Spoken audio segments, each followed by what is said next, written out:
vidéo, on va apprendre à démontrer quelque chose en utilisant la symétrie centrale.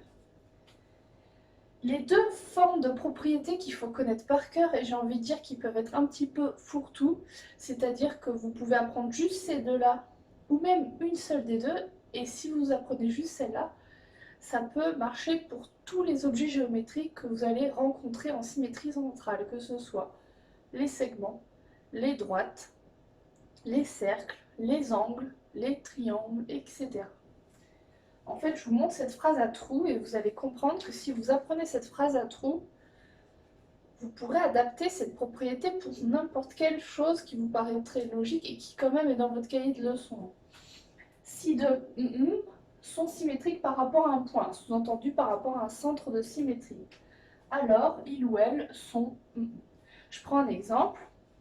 Le premier mot, si vous remplacez ça par segment, qu'est-ce que ça peut donner si vous êtes logique par rapport à ce que vous avez appris de la symétrie, ce que vous avez pu constater et ce qui est dans votre cahier de leçon? C'est de dire que si deux segments sont symétriques par rapport à un point, alors ils sont par exemple de même longueur. Ça, le cours, il le dit. On peut dire aussi qu'ils sont parallèles, mais c'est un peu moins courant. Si je mets le mot angle, à la fin, il n'y aura pas de même longueur, il y aura juste de même mesure, mais ça veut dire la même chose. Si je mets deux figures, à la fin, il n'y aura pas forcément longueur, il y aura plutôt périmètre ou R, puisqu'on est sur une figure plus globale, donc il n'y a pas qu'une seule longueur. Et pour finir, si on met droite, il n'y aura que parallèle, puisque des droites n'ont pas de longueur. Donc vous voyez, si vous êtes un petit peu logique et pertinent, vous pouvez apprendre juste cette phrase et essayer de vous souvenir des figures visuelles mentalement qui vous parlent. Peut-être que votre cours, vous l'apprendrez mieux comme ça, en vous disant c'est logique et en même temps, avec les figures qu'on a faites dans le cours, je m'en suis rendu compte que les deux elles étaient de même longueur, ou parallèles, ou avec la même mesure, etc. Il y a une autre phrase qui est pas mal aussi, mais après il faut bien connaître le vocabulaire. Alors l'avantage c'est qu'elle est plus courte à écrire, mais il faut bien connaître le vocabulaire, parce que quand on vous dit si deux segments sont symétriques, etc., alors ils sont de même longueur. Ça veut dire que la symétrie centrale, en fait, elle conserve les distances. Donc il faut bien se souvenir du mot distance.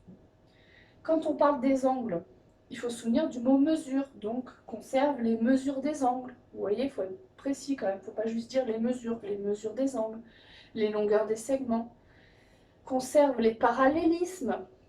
Il faut retenir ces mots quand même. Donc oui, elle est plus courte la phrase, mais il faut quand même retenir les mots qui y vont derrière. Donc voilà, il y a deux écoles. Soit vous faites cette première phrase bateau et à chaque fois que vous considérez le premier, vous vous dites qu'est-ce qui est logique par rapport à ça, je le mets à la fin. Mais redites pas la même chose. Par exemple, ne faites pas cette phrase-là, je vous promets, je l'ai déjà vue. Si deux segments sont symétriques par rapport à un point, alors ils sont symétriques. Merci de l'information. Bon, c'est un peu l'élève qui tourne en rond, voilà. Si elles sont parallèles, alors elles sont parallèles. Ça, j'ai déjà vu ça en 6e. Et là, en 5e, vous allez me dire, elles sont symétriques. Donc, les droites sont symétriques. Non, il faut dire autre chose. Sinon, cette propriété, elle sert à rien. Donc, par exemple, les droites sont symétriques, d'après la propriété, alors elles sont parallèles par symétrie. Puisqu'en fait, la symétrie conserve aussi, je finis avec ça et la deuxième phrase, il y a un mot que je ne vous ai pas donné, elle conserve l'alignement des points. Donc si vous avez des points alignés sur une première droite initiale et vous en faites sa symétrique à la droite, vous avez à nouveau, si vous refaites à chaque fois les symétriques de tous les points qu'il y avait au départ, les nouveaux points sur la nouvelle droite, ils sont aussi alignés, puisqu'ils sont sur la même droite parallèle. Donc parallèle, ça veut dire qu'ils sont alignés. Dans votre rédaction, vous pouvez marquer la symétrie centrale conserve l'alignement des points. Et comme ça, derrière, vous pourrez prouver des alignements, des appartenances et des parallèles. C'est quand même assez pratique. Donc, ceux qui veulent juste retenir la deuxième phrase, si vous parlez de segments, il faut retenir que ça conserve les distances ou les longueurs. Si vous parlez d'angle, les mesures. Si vous parlez de figure, conserve les périmètres et les aires. Si vous parlez de droite, conserve les parallélismes et les alignements de points. On va partir sur un exemple concret pour vraiment s'y mettre.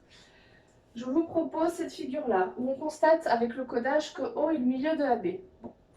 O est le milieu aussi de CD. Ça, c'est ce qu'on constate. La question, je ne l'ai pas écrite, mais je vous la dis oralement, il faut bien la retenir. prouver que les droites D1 et D2 sont parallèles. Voilà ce que c'est la question. Prouver, hein, pas juste dire, prouver, c'est-à-dire expliquer, démontrer. On a certainement dû vous dire qu'une démonstration, ça se fait toujours en 3 temps. On commence par dire ce qu'on sait et ce qui est utile. Il ne faut pas recopier tout l'exercice ou tout l'énoncé. En deuxième étape, on remet la propriété du cours qui va bien. On ne réécrit pas tout le cours, on choisit juste la bonne propriété. On réécrit juste la bonne. Et donc, finalement, bon, la conclusion, c'est facile. Il faut recopier l'énoncé, là, par contre. On vous demande de prouver que les droites sont parallèles. Enfin, je peux déjà l'écrire. Donc, D1 parallèle à D2. Vous avez déjà une toute petite partie du travail qui est faite. Mais alors, comment on fait pour savoir comment démontrer que les droites sont parallèles? Alors, on peut remonter comme ça le raisonnement en revenant au cahier de leçon. On veut prouver que des droites sont parallèles. Le cours, il dit, faut regarder, dans votre cours, il y a une seule propriété qui parle de parallèle.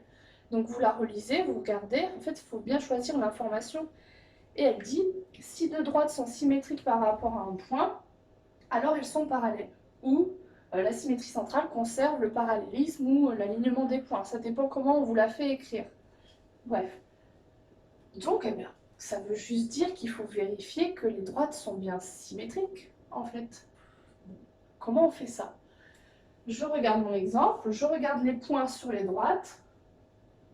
Est-ce que mon énoncé me dit carrément que les droites sont symétriques? Pas vraiment. Ça, c'est un problème. L'énoncé, il ne marque pas que les droites sont symétriques. Parce que s'il l'avait marqué, c'est fini. C'est facile. On sait que vous mettez que les droites D1 et D2 sont symétriques. Mais d'après la propriété suivante, celle que j'ai dit tout à l'heure, donc les droites sont parallèles. Point. Le raisonnement, il est fait, il est simple. Sauf que là, c'est pas marqué que les droites sont symétriques. Donc, il va falloir le prouver. Donc, si vous foncez tête baissée dans cette méthode-là, 1, 2, 3, on sait que propriété, donc, c'est une méthode qui va très bien. Mais il faut savoir que cette méthode, elle peut être répétée plusieurs fois jusqu'à vraiment obtenir le résultat final. Ça veut dire qu'en une fois, en une démonstration, on n'est peut-être pas capable de tout prouver comme ça d'un coup. Peut-être qu'il faut plusieurs étapes. Et là, effectivement, on constate que ça ne suffira pas, puisque avant d'écrire tout ça, il faut déjà d'abord prouver que les droites sont symétriques. Donc je vais effacer ça et je vais faire ma première étape, et finalement ça, ce sera la deuxième. Je reviens du coup à l'explication de pourquoi les droites sont symétriques. Et là, je vais faire le travail que vous êtes censé faire, vous, dans votre tête de réflexion. Bon, c'est pas marqué. Comment je fais? Je vois quand même qu'il y a des points sur la droite et je vois qu'ils sont liés par un même milieu haut. Donc ça, il faut bien le repérer. Donc autrement dit, ce que je sais par les codages, ça j'en suis sûre, je sais que O il est le milieu de AB et O il est le milieu de CD. Enfin, je vais l'écrire, j'espère que ça va me servir. Mais ça nous sert à quoi de parler de milieu? Eh bien, si on revient au tout début de la leçon, par définition, donc c'est pas vraiment une propriété, vous pouvez marquer plus définition.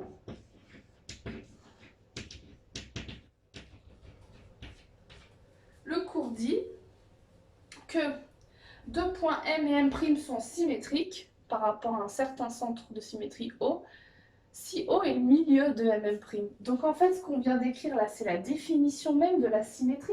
Ça veut dire que A et B sont symétriques par rapport à O, et que C et D sont symétriques par rapport à O. Donc finalement, si on relie les deux droites sont symétriques. Vous me suivez? J'espère. Donc je reviens à ma petite rédaction.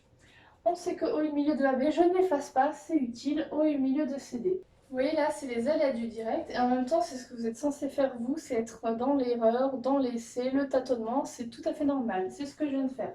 Je me suis rendu compte que c'était pas vraiment une propriété qui était utile, mais plutôt une définition. J'efface tout ça, ça fait lourd quand même dans la rédaction, je me relis. On sait que O est le milieu, etc. Par définition, on en déduit donc. Il n'y a pas vraiment besoin de réécrire la définition ou la propriété. Quand on parle de définition, c'est quelque chose qui est établi, donc on n'a pas besoin de la réécrire plus que ça. On en déduit donc que A et B sont symétriques par rapport à O. Si A et B sont symétriques, C et D sont symétriques, la droite CB, c'est bien la symétrique de AD. Donc pareil pour CB et AD. Deuxième étape, maintenant qu'on a prouvé que les droites étaient bien symétriques, on sait, d'après ce qui a été fait avant, que AD et CB sont symétriques. Si vous dites juste symétrique, attention, c'est incomplet. Étant donné qu'il y a aussi la symétrie axiale, on ne sait pas trop si vous parlez d'une droite par rapport à une droite ou par rapport à un point. Donc, il faut bien marquer par rapport à O.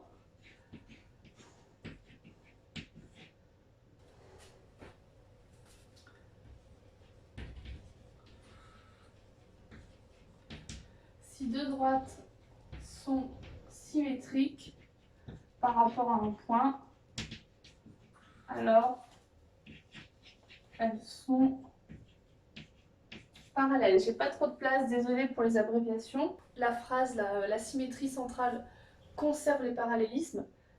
On aurait trop envie de l'utiliser là, mais j'espère que vous allez comprendre, il faut vraiment comprendre la nuance. Mais cette phrase, elle ne marche que si dans l'énoncé de base, on vous met que les droites de base sont parallèles. Et là, on ne vous le marque pas. Donc c'est à vous de trouver une autre façon de prouver cette chose-là. En fait, cette phrase, elle ne marche que si l'énoncé parle de parallèles et qu'à la fin, vous devez prouver des parallèles. Alors oui, à la fin, là, on doit prouver des parallèles. Mais au début, on ne nous a pas donné des parallèles. Donc nous, on a dû se débrouiller avec vraiment le fait de prouver que les droites, elles étaient symétriques plutôt. Elles sont symétriques, donc elles sont parallèles. Et pas elles sont parallèles, donc par symétrie, elles sont encore parallèles. C'est vraiment compliqué la nuance, j'espère que vous la comprenez. Mais voilà, l'énoncé, il vous donnait juste cette figure-là en fait. Il n'y avait même pas de phrase à côté, même rien du tout. Il n'y avait que ça. O et milieu de AB, O et milieu de CD. Donc si je peux résumer pour que vous compreniez bien cette démonstration comme ça, sans regarder toute cette écriture, mais juste écoutez-moi. O et le milieu de AB, O et le milieu de CD, c'est la définition de la symétrie. Ça veut donc dire que A et B sont symétriques, C et D sont symétriques par rapport à O. Donc point par point, les droites CB et AD sont symétriques par rapport à O. Et c'est ça qui fait qu'à la fin elles sont parallèles, puisque le cours dit que si deux droites sont symétriques par rapport à un point, alors elles sont parallèles entre elles. À bientôt. The ticking of the countdown clock.